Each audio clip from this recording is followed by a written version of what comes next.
Philippians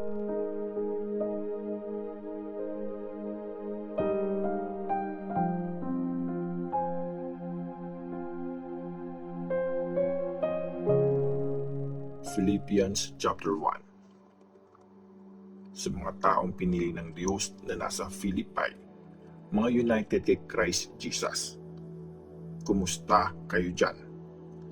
Kumusta rin sa mga church leaders at sa mga assistant nila? Galing to kina Paul at Timothy, mga nagsiserve kay Christ Jesus. Sana maayos ang lagay nyo at nararanasan nyo na talagang mabait ang Diyos na Tatay natin at ang Panginoong si Jesus Christ. Ang prayer ni Paul. Every time na naaalala ko kayo, nagpapasalamat ako sa aking Diyos at masaya ako tuwing pinagpipray ko kayong lahat. Kasi thankful ako sa pagtulong sa akin sa pag-share ko ng gospel, simula pa nung una hanggang ngayon. Kaya sigurado ako na yung magandang bagay na inumpisahan ng Diyos sa inyo, tatapusin niya hanggang sa araw na bumalik si Christ Jesus. Lagi kayong nasa puso ko at tama lang na maramdaman ko to para sa inyo. Nakishare kasi kayong lahat sa privilege na binigay sa akin ng Diyos ngayong nakakulong ako, at pati nung malaya ko pang dinidefend at pinapatibay ang paniniwala ng mga tao sa gospel. Witness ko ang Diyos at alam niya na totoong gustong gusto ko na kayong makita, kasi mahal ko kayo kagaya ng pagmamahal sa inyo ni Christ Jesus. Pinagpipray ko na mas lalo pa kayong magmahalan at magkaroon din kayo ng karunungan at pag-intindi ng tama at mali para mapili nyo kung ano ang the best at maging malinis kayo at walang dungis pagdating ng araw ng pagbabalik ni Christ. Sana mapuno kayo ng mga mabubuting qualities na nanggagaling lang kay Jesus Christ para maparangalan at mabigyan ng papuri ang Diyos. Si Christ ang buhay. Mga kapatid, gusto kong malaman nyo na nakatulong itong mga nangyari sa akin para mas marami pa ang makarinig na magandang balita.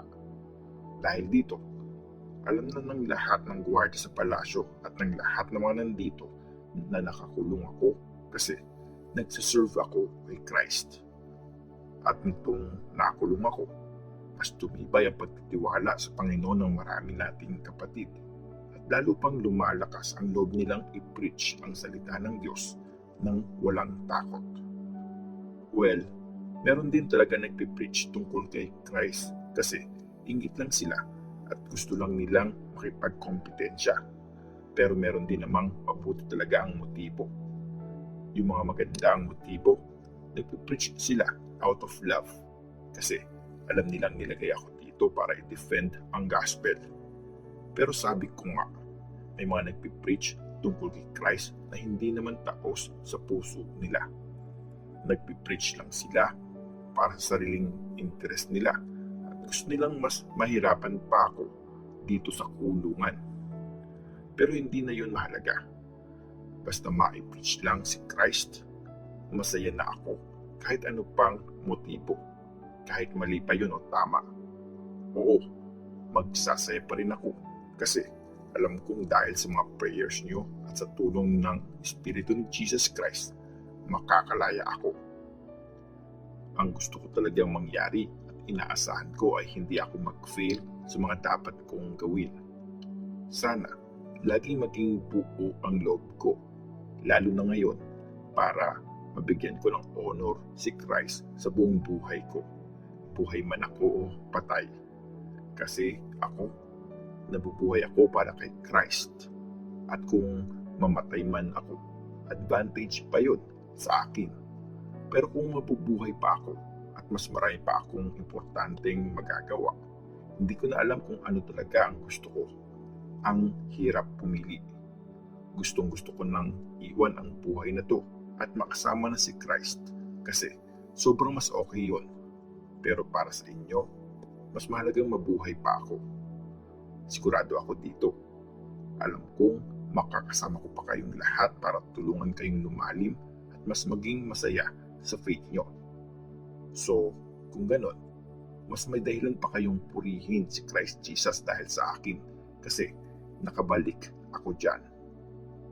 Basta ang mahalaga, isabuhay nyo kung anong sinasabing magandang balita ni Christ para kahit pumunta ako dyan at makita ko kayo o kahit malayo ako sa inyo, mababalitaan ko na iisa pa rin ang pinaglalaban nyo at sama-sama kayong nagsisikap para maniwala ang ibang tao sa magandang balita.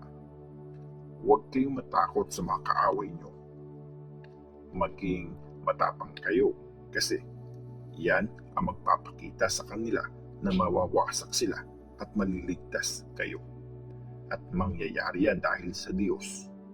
Kasi binigay na sa inyo ang privilege na maglingkod kay Christ. Hindi lang yung maniwala kayo sa Kanya, pero pati yung magtiis kayo para sa Kanya. Na-experience nyo na rin yung paghihirap ko na nakita nyo noon at nababalitaan yung pinagdadaanan ko pa rin ngayon.